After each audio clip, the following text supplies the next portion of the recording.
지금 시작해도 되겠습니까? 네, 그렇게 하시죠. 예.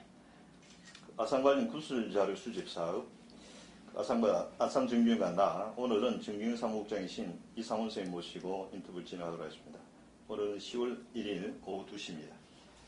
먼저 우리 개인적 용어를 정리는 우리 구술자, 아산 정규 창업자, 저는 면담자 이렇게 이제 용어를 정리하고 가겠습니다. 먼저 구술자의 개인 생애에 대해서 여쭤보도록 하겠습니다. 생년월일과 고향을 좀 정확하게 말씀해 주십시오. 아, 저요? 예. 1936년 11월 28일인데요. 정주영 회장님께서 작고하신 연세입니다. 아, 지금? 예. 네, 지금. 고향은 충청도 예. 천원군입니다. 그럼 여기서 이제 학창생활 다 보냈어요? 그럼요. 고등학교까지? 중고등학교는 청주서 나왔고. 아, 충주고요? 네. 이제 대학교 이제 서울 온 거예요? 아닙니다. 촌놈대학교. 아, 예. 고려대학교. 그럼 우리 구술자 네. 개인의 어떤 가족 관계, 지금 자녀 말고. 네. 예. 부모 같은 몇 남 몇 녀였습니까? 저는 뭐 이남밖에 없고. 가정 형편은 좀 어땠습니까? 어릴 때? 어렸을 때 너무 가난해가지고 이건 뭐 생활에 할 수 없을 정도로 비참하게 어려운 생활을 지냈죠. 예. 참 어려웠겠습니다. 그럼 서울은 어떤 계기로 올라오게 됐죠? 그 청주고등학교 졸업하고 할아버지가 청주고등학교 교편 생활하셨거든요. 예. 교편 생활하시면서 일제 때 이런 얘기까지 공개해서는 안 되는데 할아버지가 병천 유관순 여사하고 예. 그때는 얼굴도 뭐 이렇게 보고 약혼 안 했잖아요. 예. 사주 교환하고 그렇게 하고 3.1운동이 일어나는 바람에 서울로 할아버지가 이제 도피한 거예요. 남산에서 점쟁이 노릇을 한 거야. 그러면서 고등학교 들어가는 어머니는 저들 하여간 무조건 사범학교 들어가서 초등학교 국민 선생을 해라. 강력하게 그냥 다른 거 하지 말라. 근데 할아버지는 워낙에 일제 때 뭐라 그럴까 고통을 많이 받으셔가지고 남자 녀석이 불알 날렸으면 한번 꿈을 켜서 원한을 갚아라. 그래서 정치과를 들어간 거야. 그 정치과를 들어가가지고 2학년 때 선생님을 모시고 한번 4.19 혁명 이후에 7.29 선거 때 출마를 했는데 전부 도둑놈들 뿐이야. 그 바닥이라는 게. 야, 내가 잘못했구나. 그때 확 전환해가지고 이제 경제 분야로 쭉 공부했죠. 그래서 할아버지가 밀어제키는 바람에 서울 왔어요. 아, 예. 그럼 요즘 뭐 이 소일은 어떻게 하고 있습니까? 요새는 교회 활동을 좀 조금 하는 편이에요. 예. 다문화. 아, 다문화? 네, 선교 사업. 또, 그 다음에, 선후배들 필요한 때 재계 또는 경제계 이런 데 비하인드 스토리. 특히 그런 데 나가면 또 정주영 회장님 얘기를 글쎄 오늘 어디까지 오픈해야 될지 모르겠어. 다 오픈하셔야 됩니다. 이 비공개로 하기 때문에 지금 공개가 아니고 우리 공개를 하게 되면 선생님 허락을 반드시 특혜가 공개를 할 거예요. 큰 비밀은 아니지만 하여간 재미있는 스토리가 많이 있어요. 그럼 일단 먼저 그러면 정경련에서 어떤 생활을 여쭤보도록 하겠습니다. 네네. 그럼 학교 졸업 후 바로 정경련에 입사했는가요? 그렇죠. 정치과 그때 나오니까 60년도 4.19 나고 61년도 5.16 혁명이 나고 그 다음에 이제 군대를 갔다 왔거든요. 빵빵 군번으로 학번 공번으로 갔다 오니까 그때 이제 2학년 때 갔거든요. 그래서 3학년으로 다시 이제 복직을 해가지고 그때 이제 공부를 학교에서 하게 된 거죠. 그럼 정경련에 입사한 연도는 몇 년도죠? 62년도 11월에 공채 1기생. 아, 정경련 공채 1기. 그것도 40대 1이었어요. 그것도 만만치 않고 그때는 정치과 나오면은 은행 무슨 기업체 아니면 공공 이런 데서 채용이 되질 않았어요. 과가 정확하게 그 입사하는데 기준이 돼가지고 예. 그걸 갈 곳이 없는 거야. 근데 보니까 대문짝만하게 부정축제자 집단인데 대우가 뭐 아주 잘하고 이렇게 해서 조직을 했는데 저기 형이 한국경제협회다. 이병철 씨가 이제 그때 회장이었어. 초대 회장. 예. 그런데 모집하는데 뭐 그렇게 많이 몰리 한 40대 1 정도 했는데 8명이 공채로 입사를 했죠. 예. 우리 같이 이제 머리가 둔한 놈들인데도 그때도 학교 파란색을 봤거든. 8명 중에서 서울대학교가 6명, 연대 고대 1명씩 안 누릴 수가 없어가지고 집어넣은 것 같아. 그럼 입사회가 처음 맡은 업무는 어떤 거였습니까? 조사부에 그냥 무조건 8명 다 조사부. 배치를 해가지고 처음에는 조세, 두 번째는 금융, 그 다음에 국제 파트, 예. 국제 업무를 해가지고 국제 담당 상무과장, 그 정경 회장이 모시고 이제 그때 정경 회장님이 전경희 회장 맡으면서 전경련이 경제단체 중에 1위로 올라갔고 그 양반이 말보다 행동이야. 회장 79년에 딱 맡더니 그러니까 79년도니까 전경희 창립하고 7년, 6년 전경희 회장이 딱 되더니 제일 먼저 물어보는 게 직원들 급여가 어때? 설문에 각 단체를 비교를 하니까 안 돼. 1년에 2단계를 업시키는 거야. 그러니까 무역협회 상공에서 중소기업 중앙에 어디보다도 월등히 높아지니까 직원들이 생계가도로 달라지는 거야. 인재가 모여들고 그냥 월급이 도리가 없어. 높여줘야 돼. 그러니까 1년 올라간 거야. 그분이 한 걸 보면 다른 거는 뭐 다 계시겠지만은 8년 동안 그냥 내 해외 주로 국제 업무를 했거든. 예. 참 재미도 많이 있었고요. 그냥만 사랑도 많이 받았고, 내 혼도 많이 났고, 통역 잘못해가지고 한 번은. 그럼 일단 이게 조세 담당 부서에 이제 다 배치가 됐잖아요. 처음에 배치되고. 네. 근데 이게 조세 파트 주로 한 일들은 어떤 일들이었습니까? 그때는 무조건 조세를 연구하면서 세율 높은 거 깎는 거, 예. 하되 인하하는 거. 이건 처음이니까, 개발연대 초기니까. 예, 예. 그 뭐 조세 인하가 제일 목적이었고 모든 연구를 거기서 초점을 맞춰가지고 재계 기업체에 기업하는데 조세 인하하는 거. 예. 거기다 뭐 초점을 맞췄지. 그럼 이게 정경 초기의 어떤 분위기라든가 좀 위상이라든가 이런 건 좀 어땠습니까? 미안하지만 정경 회장님이 또 전까지는 예.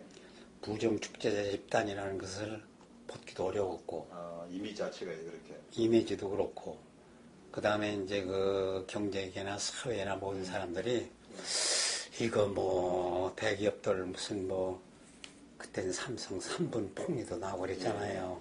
이미지가 좋지 않아가지고 그걸 씻는데 한 10년 이상 걸리고 조금 애로사항을 많이 겪었죠. 우리 창업자 관련은 좀 이따 다시 이제 구체적으로 여쭤보긴 하고 네. 일단 구술자의 어떤 그런 경력들을 보니까 70년 조사부장을 하셨고 네. 또 76년 상무이사 네네. 그 다음 국제경영원 원장을 했다는데 네네. 국제경영원은 정경련 산하에 있었습니까? 그때 창업을 이제 그 전국년에서 했는데 예. 주로 제가 업무를 맡고 정정희 회장님이 그 국제경영원을 설립을 하면서 이거 정지영 회장이 설립한 거예요? 그러면요. 예. 정정희 회장님이 그때 벌써 그래서 송인상 회장이라고 예. 부흥부 장관이고 능률협회 회장이었던 분이고 그다음에 외국 대사신 분 예. 송인상 회장을 국제원장 초대 원장으로 모셨어요. 근데 그분이 2년하고 말았거든. 예. 제가 이제 국제경영원 원장 직무대행을 아마 한 5, 6년 했죠. 오래 하셨네요. 50년 해야지 오래죠. 5년 가지고. 그럼 주로 이게 이 국제경영원에서 어떤 일을 하셨나요? 그러니까 주로 이제 일종의 교육원이라 교육원이라고 보면 되거든, 교육. 아, 교육원. 경영자들 국제 수준에 올라갈 수 있는 경영자 양성 프로그램이고. 그러니까 초대 첫 번째 나의 경영 철학, 예. 이병철. 그 다음에 나의 기업 경영의 정주영. 3번이 이제 쭉 넘어가면서 세계 갖고 있는 드라카 박사도 초청을 했고, 예. 그다음에 일본에 있는 이시카 다이소 같은 분 초청을 하고, 세계 석학들, 하이네크 교수도 초청하고, 참 국제경영원이 참 많은 일을 했어요, 그때. 네. 그러면 언제까지 근무하셨죠? 정경련에?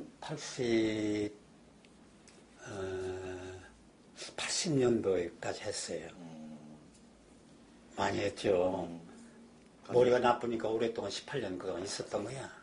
그럼 정경련을 뭐 이게 나오게 된 이유는 뭐 나온 거예요. 예. 그때 이제 사실은 이런 얘기면 안 되는데 상무인데 예. 이사 중에서 요새 뭐 제일 먼저 제가 손님으로 됐거든. 예.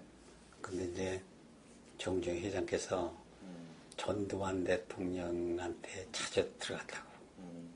근데 장세동 그 비서실장이 정주영 회장님 들어가시기만 하면 압박을 가하는 거야. 뭐라 그러냐. 거기에 내 동기 중에 장세동의 초조카가 있었어. 근데 그 친구를 상근 전무제를 없애버리고 상근 부회장을 시켜라. 정주영 회장님은 제일 먼저 이상훈이 저 친구가 승진하고 했는데 어떻게 그 친구를 얘기하나. 한두 번 알았다고 하는데 말을 안 들었어. 워낙에 그냥 기업을 압박이 들어가니까 예. 할 수 없이 그러길래 내가 비키는 게 좋겠다고 탁 사표내고 나갔죠. 그랬더니 정주영 회장님 한번 부르더니 너 배신자 아니냐 이거야. 왜냐면 그때 구조조정이라고 5명을 남겨놨는데 그때 남겨놨거든, 임원을. 근데 5명 중에서 진작 사표냈으면 다른 사람이랑 승진했지. 그런 짓 했다고 그냥 굉장히 하다를 혼났죠. 맨날 정주영, 대한통운의 조중훈, LG그룹의 부작용, 예. 근데 SK 최종현, 이런 분들은 너는 당신은 전경련 관님은 우리 사람이야. 못 넣는데도 사람이 뭐라 그럴까. 글쎄, 지식만 가지고 안 내려가 보죠. 그러면 이제 창업자의 관계를 한번 여쭤보겠습니다. 첫 만남은 어떻게 이루어졌습니까? 창업자와 첫 만남이. 창업 정주영 회장님? 예. 그 전경련 그러니까 있을 때 예. 그때 그 정몽준 그다음에 현대그룹에 있는 이출림, 예. 이명박 그다음에 뭐 이런 사람들 사장님들이 전경련에 벌써 회장되기 전에 예. 이사 회장을 하셨거든, 부회장을 하셨거든. 그때 임원들이 뭐 전경련 출입했어. 그러면서 전경련을 이사로 나오시면서 저 창업자가 예. 이사로 나오시면서 그때 접하죠. 그 접할 때만 해도 뭐 정주영 회장님이 시골에서 올라오신 분 같고 현대건설 사장이라고 그러는데 동네 이장처럼 이렇게 소박하고 그래서 현대건설이 뭐 그렇게 제대로 경영을 할까? 그때는 뭐 그렇게 높이 평가도 안 했던 현대 때죠. 위상 자체를 높이 평가하는 그렇죠. 제 처음에. 음. 그런데 75년도 되더니 예. 정주영 회장님의 캐릭터가 나타나기 시작하고 예. 79년도 딱 되니까 이건 뭐 할 곳이 없는 거야. 정주영 회장님을 무조건 모시자. 그때 결의를 해가지고 예. 그때 본격적으로 정주영 회장님을 이제 뵙게 됐죠. 이 정경련도 굉장히 많은 변화를 거쳤는데 그 중에 하나가 이제 사무실 위치가 바뀌었잖아요. 그렇죠. 처음에 이제 북창동인데 네. 거기서 이제 여의도까지 갔는데 이게 아니 북창동에서 예. 광교 광교 조은행 빌딩이 있어서 광교 내거리에 조은행 빌딩에서 그 다음번에 316 빌딩으로 이사 갔어.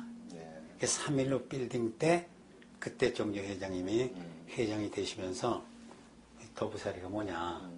그래 국일관이라고 종로 상가에 있는 국일관 식당을 전경련이 그때 회관을 짓기 위해서 그걸 회관을 이제 부지를 산 게 있다고. 그게 부지 산 거를 그걸 매각을 해가지고 여의도 시대를 열은 거예요. 그 정준 회장님이 옮기면서 그때 현대에서도 돈 좀 많이 내셨죠. 그 여의도 회관 건립 과정에서는 여러 가지 에피소드가 많았다 그러는데 그 쉽지는 않았을 거 아닌가요? 그 스토리는 내가 또 얘기를 할게요. 예. 8가지 항목 중에서 전경련 건물 20층, 예. 지금은 50층이지만은 예. 20층짜리 질 때 여의도 개막 시대 때 그 허가 과정, 그때 그 건축 과정 스토리가 있어요. 아주 재미있는 스토리가 있다. 아니 해도 괜찮아요? 예, 지금 해도 되겠습니다. 왜 정경이 얘기가 계속돼요? 아, 네. 예. 그러니까 이제 그 지금 있는 50층짜리 예. 빌딩 바로 그 자리인데 예. 그 자리에 이제 그 국일관에서 평당 15만 원씩 팔아가지고 예. 여기 와서 30만 원 정도인가 평당 매입을 했어요. 20층짜리 건물을 그때 25층을 얘기가 나왔었다고 처음에 이 25층짜리 건물을 짓기 위해서 설계를 전부 했잖아요. 예. 설계를 해가지고 그 이제 영등포 9층이거든 소관이. 예. 영등포 9층에 그 이제 건축 허가를 맡으러 갔는데 그 15층 이상 안 됩니다. 빠꾸를 맞은 거야. 뭐 실무자들이 왜 안 되느냐? 지금 우리 사는 대림 아파트가 공군 부지였었어요. 예. 그 위에 큰 이제 약간 높은 산이 있었어. 공군 본부짜리인데 예. 거기에 고사포 부대가 3대가 고사포가 있어가지고 예. 저 청와대를 향해서 북쪽을 향해 있는 거야. 청와대 보호 겸 그것이 고도 여의도가 20층 이상에 올라가서는 불가능하대. 예. 15층 이상은 안 된다는 거예요. 그 빠꾸 맞고 이제 우리 보고를 했지. 좀 회장님한테 아이고 이거 안 되겠습니다. 그랬더니 왜 안 돼요? 상황 설명을 했더니 알았다고 회장단 회의를 한 보름 2시간 연장을 하라. 그랬더니 2시간 후에 정리원이 오더니 회장단 회의를 하더니 해결났다고 깜짝 놀란 거야. 근데 우리가 생각하기에는 아이고 정동희 선생님 또 로비 해가지고 돈 가지고 이거 하는가 보다. 근데 그렇게 들어갈 수밖에 없잖아. 예. 그랬더니 공군본부에 이제 아는 사람이 있어서 물어봤더니 정경희 회장이 어느 정도로는 전경련과 체계, 기업체가 안보하고 구분이 없다. 벌써 지금 구분이 없다는 거야. 예. 군대가 안 보고 경제고 경제하고 산업이 앞으로 봐라. 바로 안보가 경제고 경제가 안보인데 그 구분할 길이 없을 날이 온다. 그래가지고 뭐라냐면 공군 고사 부대장한테 이렇게 중요하니까 방법이 없느냐. 처음에는 방법이 없다고 그랬더니 설명을 쭉 하는 거 아니야. 설득이 된 것 같아. 고사바 부대를 약간 비킨 거야. 각도를. 예. 그래서 거기다가 20초 이상 올렸잖아. 공구대 포 고사포를 이동하는. 방향. 그래서 수평적 사고가 있는 분이죠. 근데 이게 그 회관을 지을 때도 이제 뭐 그 에피소드가 입찰 과정이라든가 또 공법 이런 것도 좀 많이 이야기가 되던데 그런 거는. 뭐 입찰이고 그러는 거는요. 예. 그냥 전경련에서 했기 때문에 전경련에 지명을 해가지고 또 아니 현대건설이 있는데 뭐 다른 거 뭐 해봐야 공기 늦어져 그 다음번에 건설은 저희 없어. 그래서 주로 현대건설을 맡고 예. 나머지 이제 또 하도급 1차 벤다, 2차 벤다, 3차 벤다는 그 실무진들이 알아서 이렇게 했죠. 참 어려운 과정을 참 겪었어요. 혹시 이게 창업자에게서 정경 회장으로 뭐 초대된 배경 같은 것은 들은 게 있습니까? 그런 게 아니라 지금 우리가 했죠. 아, 직원들이 초대를 한 거예요? 그러니까 전경련은요. 그때만 해도 전경련 회장단을 전경련 사무국, 그 그때 김립산 부회장이 사무국장이었을 때예요. 김립산 부회장이 아주 그 머리가 참 두뇌가 좋고 나중에 정정 회장님을 김립산 회장이 좀 정정의 한기를 더 하고 싶은데 그 다른 각도로 움직이다가 좀 먼저 정정 회장님하고 좀 비껴진 적이 있지만은 그러니까 79년도 되니까 무조건 정정희 회장님 같이 박력 있고 기업 철학이 분명하고 기업계를 이끌어 나가고 국제적인 시야를 높일 수 있는 그런 분은 정주영 회장밖에 없다. 회장단에서 자연스럽게 나온 거야. 예. 그 사무국은 거기에 따라가지고 이론의 여지 없이 그냥 밀어가지고 된 거죠. 그리고 김용환 회장이 그때 이제 회장이 있을 텐데 김용환 회장 그 경성방직 일제시대 때 고통 많이 당했죠. 그때 그 양반이 아주 정정 회장님을 추대하는데 만장일치 반대 한 사람 없이 박수로 그냥 투표 뭐 없이 그냥 아주 그때는 뭐 그럼 79년도에 이제 회장이 된 거죠, 창업자가. 맞아요. 네. 그리고 그 다음에 이제 전두환 정부가 들어서는데 뭐 배당 소득 공개 때문에 또 이제 정경이 굉장히 조직적으로 저항하고 했다는 그런 기록도 있던데 그거는 무슨 내용이죠?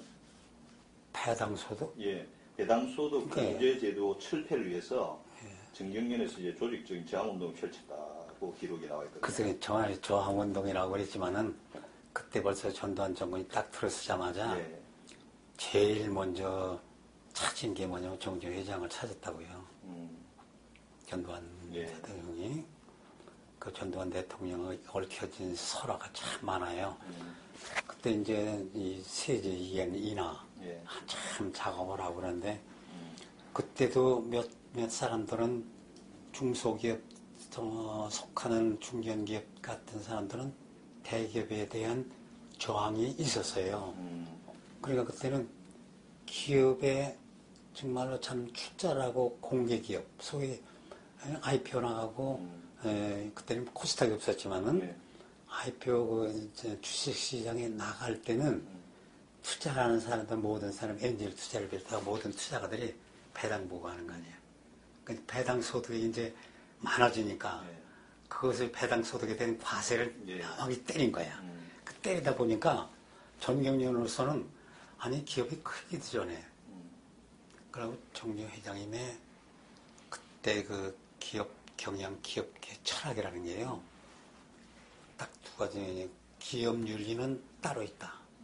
그때 막 그냥 그 경실련도 아니고 그때는 이제 반사회적 그 요소가 굉장히 강할 때거든요. 강할 때 그 조세 저항이라고 이제 비판을 하고 했을 텐데 기업이란 그냥 만약 이제 창업주가 말씀하신 것이 기업이란 첫째 지금 이 시대에 딱 맞는 얘기를 그때 벌써 하신 거예요. 뭐라 그러냐면 고용을 창출하고 흑자를 내서 세금을 많이 내는 거 이것이 기업계 윤리다 이거예요. 경영 철학이고 첫째 아니 고용 창출이라는 게 기업이 하는 거 아니냐. 기업이 배당소득으로 다 가버리면 자체 내에다가 주는 것이 배당을 통해 가지고 주주 배당을 통해서 재투자를 이끄는 거거든. 재투자를 통해 가지고 고용 창출을 하고 지금 젊은 세대들 이거 일자리가 없잖아요. 뭐 공공 뭐 수없이 공무원 많아가지고 지금 하는 짓들 보면 이건 너무 가도 잘못 가는 거예요. 무슨 공무원 기업 창출이야 맨 우리 같이 65세 이상짜리 2시간씩 하고 25만 원씩 주고 전부 단기 비정규직 단기 노동으로 해가지고 고용 창출한다고 그게 아니고 기업체에서 고용 창출 그 다음에 세금 내가지고 그 세금 가지고 국가에서 참 그 보험제도 건강보험제도를 사회복지제도를 확장해야 된다. 그 두 가지를 그때 얘기를 하는 바람에 우리가 약간 무식하고 건설 노동자 같은 사장인 줄 알았더니 보니까 그 양반은 다른 것과 틀린 것이요. 경제학 교수라든가 외국에서 온 사람들 얘기를 소박하게 듣는데 필기도 없이 그렇게 기억력이 좋아요. 그래서 공부를 대학 과정 안 한 특징이 그런 게 있는가 봐요. 왜냐면 미안하지만 대학교 4년 동안에 지식이 꽉 들어간 사람은 기업체에서 데려가 봤댔자 정말 2, 3년 축구라고 훈련시켜도 잘 안 돼요. 근데 고등학교 출신들, 중고등학교나 고등학교 출신대학 갔다가 교육만 딱 시키면은 기가 막히게 머릿속에 들어간단 말이에요. 정중희 회장님은 뭐를 외국 사람들하고 대화하고 와서 얘기하면은 머릿속에 다 기억을 하고 그 기업하고 연결을 잘 시키세요. 배당소득 비과세, 그다음에 받아 저항운동이라고 하고 그때 막 깠지만은 진짜 그게 자유민주주의 시장경제 원리를 딱 한 거예요, 그분이. 지금 뭐 합리화시키는 것 같은 미안하네요. 사실대로 얘기해요. 예, 아니 뭐 있는데 말씀해 주셔야 됩니다. 그럼요. 예. 그리고 정경영 회장을 5차례 연임한다는 건 쉽지 않은 일 아닌가요? 그건 뭐 아마 역사에 앞으로도 없고 뒤에도 없었죠. 무슨 뭐 특별한 능력 때문인가 안 그러면 뭐 어떤 것 때문이죠? 워낙에 탁월하게 위상을 높이고 또 다음번에 그분의 한 가지 중요한 것 중 하나는요. 그 APO 대상이라는 거 아시죠? APO 에이시안 프로덕트 오더라고 그래가지고 아시아 생산성 대상 그거를 그냥 많이 아마 회장 되시고 나서 바로 그 리듬에 워낙 큰 사건이 있기 때문에 그냥 많이 묻혀서 그러지 APO 대상을 받으신 분이에요. 그 대상의 목적은 뭐냐면 첫째가 뭐냐면 기업에 대한 무슨 진출을 하거나 창업을 하거나 스타트업 비즈니스 시작을 할 때 컨셉을 정하잖아요. 컨셉을 그때 기업인이 실행에 옮기는 거예요. 실행에 옮기만을 가지고도 안 되고 성공을 시켜야 돼요. 성공만 시켜도 안 돼요. 성공시킨 걸 전파를 해야 돼요. 다 공유를 하게 돼요. 그러니까 그냥만 독특한 게 삼성은 삼성 나름대로 국제적인 나라적인 했지만 저 양반은 동서고금 북한 말할 것도 없이 그러한 경영 철학과 이런 걸 두드러지게 했기 때문에 자동적으로 연임하라고 그거 2번 연임하고 난다면은 안 하겠다고 몇백 걸 그냥 그 모시느라고 제게 어른들이 모시느라고 하니까 그냥 마지못해서 했지만 워낙에 또 이 전경이 활용을 기가 막히게 하신 분이에요.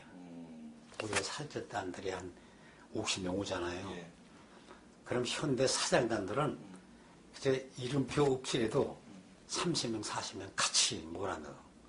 각대 파티라든가 또 행사 때 맥시멈 활용을 하기 때문에 그때 현대 정정 창업자 중심으로 일정을 짜다가 삼성이니 SK니 저쪽 LG그룹으로부터 야, 이 개새끼들아 너도 현대 지점이야? 욕도 많이 먹었다고. 그게 아니라고.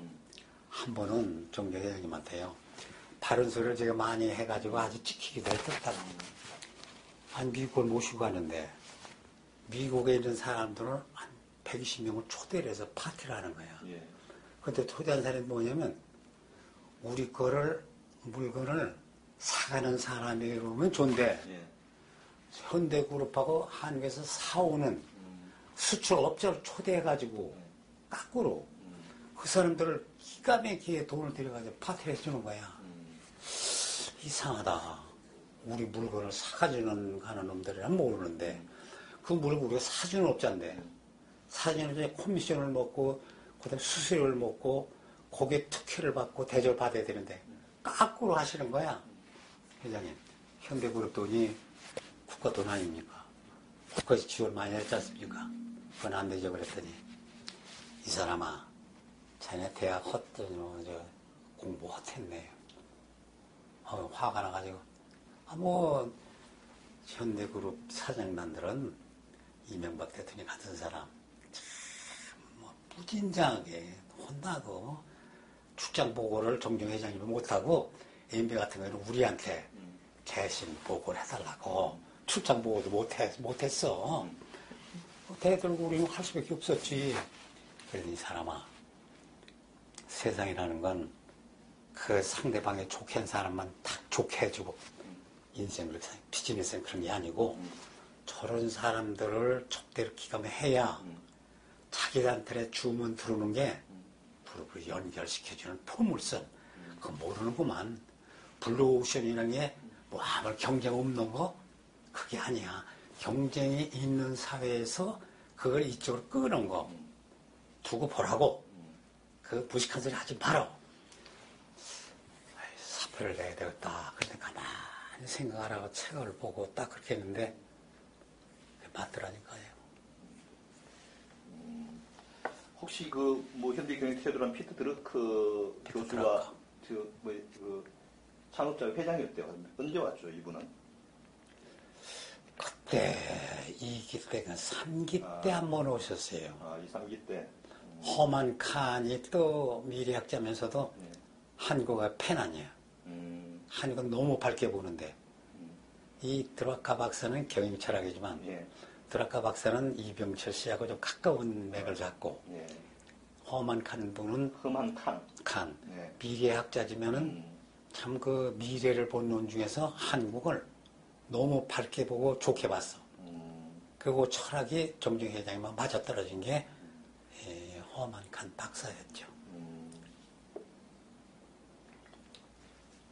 그는 아까 이제 우리 전두환과의 에피소드가 좀 많았다는데 사실 이제 50에 들어서면서 굉장히 어떤 뭐 현대의 기업들이 굉장히 힘들었잖아요. 그렇죠. 사실 그때 5공화국 들어왔을 때 어떤 정경영과 어떤 창업자의 관계 이런 것들은 좀 어땠을까? 또 정권과의 관계는? 이제 그 정중 회장께서요 몇 가지 중에서 한 가지는 이제 그때 이제 한국경제 있죠. 네. 한국경제를 어떻게 되냐면 일요경제에 썼다고 일요신문. 일요신문. 예. 그때 JP가 소유졌었어. 근데 일요신문을 어떻게 하면 전경련이 경제지가 하나 있어야 된다. 그럼 창업을 할 것인가. 그러다가 쌍계에 있는 일요신문 저기를 인수를 한번 교섭을 한번 해보자. 예. 이 일요신문을 인수를 했어. 인수를 어떻게 했느냐. 전경련 전 회원사들한테 십시일반으로 투자를 해라. 투자를 하라고 그랬는데 그 투자가 그냥 자율적인 투자가 아니고 강제 징수야, 징수. 그래가지고 저는 5천만 원, 1억씩 해가지고 전부 제기해서 못 해가지고 그게 보안사령부가 노태우가 보안사령관 때예요. 보안사령관실에서 검제태 중령이라고 나왔어.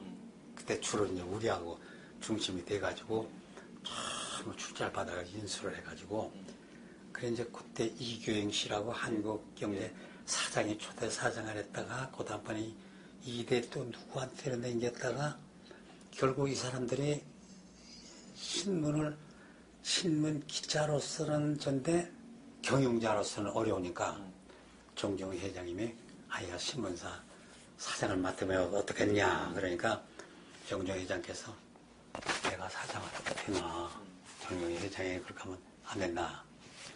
그러더니 정경 회장님이 원용석이라고 농림부 장관 출신이고 전경련 부회장단에는 해인중기 사장이었었어. 원용석 씨가 이제 부총리과장 했거든요. 예. 농산부 장관도 하고 부총리과장 하고 원용석 씨를 사장으로 임명해야 되겠다. 만장일치로 회장단에서 결의를 했어. 예. 그 이제 선임 총회를 하는 거야. 선임 총회를 하는데 총회하는 과정 속에 회장단에서 이사회에서 원영석 씨를 사장으로 선임을 해가지고 선임 총회를 하는데 문화공부 장관이 그때 누구냐면은 문화공보부 예. 김성진 씨요. 예. 김성진 씨가 지원식 비서실에서 전화가 왔는데 총무부로 전화 온 거야. 그 총무부가 이상한 전화하면서 나 쫓아와가지고 내가 그때는 또 일을 또 열심히 했거든. 예. 쫓아가 받았더니 그거 지금 주총에 원영석 씨를 사장이나 하려고 그러는데 안 돼. 유갑수씨라고 있어서 유갑수씨. 육사 11기생이고 금융통화위원회 위원이었었어. 육사 출신에다가 육사 11기생이고 그 사람을 사정시켜라. 내려온 거예요. 메모에다 정정회장한테 막 진행하는 도중에 메모를 딱 드려보냈더니 누구 전화해? 어디로 온 거야? 문화공보부로부터 김성진 장관 한 명입니다. 그랬더니 이걸 메모를 싹 접더니 주머니에다 탁 집어넣더니 알았어. 그래서 이걸 타지할 줄 알았더니 그냥 진행하는 거야. 근데 거진 시간이 이제 선임지사가 들어가는 거야. 그래서 전화가 다시 왔는데 그 비서실이 뭐냐면 이거는 문화공부 장관의 하명이 아니고 보안사령관의 지시다. 그 메시지가 온 거야. 그 메시지도 한전할 수가 없잖아. 또 갖다 줘. 그다음에 그때 그러더니 흔들릴 줄 알았거든. 그대로 진행해버리고 만장일치를 원형수를 해버린 거야. 아니나 다를까. 그 날부터 대서특필이 뭐냐면 초대 한국경제사장의 해인중위 출신 원영석 전 농림부 장관이 선임되다. 그때 하루 딱 지나더니 정정회장이 아마 그걸 처음에는 모르신 것 같아. 그걸 보안사령부에서 8명인가 9명을 풀어가지고 현대그룹을 갖다 샅샅이 들어가는 거예요. 합동으로 한 것도 아니고 그냥 보안사령부에서 권력 있는 사람 다 몰아다가 그냥 들어간 거예요. 그 사실을 어떻게 알았느냐. 그때 당시에 황영시라고 이희성 보안사령관, 부사령관이 황영시 장군이에요. 황영시 장군이 경동교회 그 크리스찬 아카데미 원장이었던 강원영 목사의 거기 시무 장로였다고. 근데 그분이 전경련에서 제가 신우회도 만들고 크리스마스 행사 때를 될 것 같으면은 항상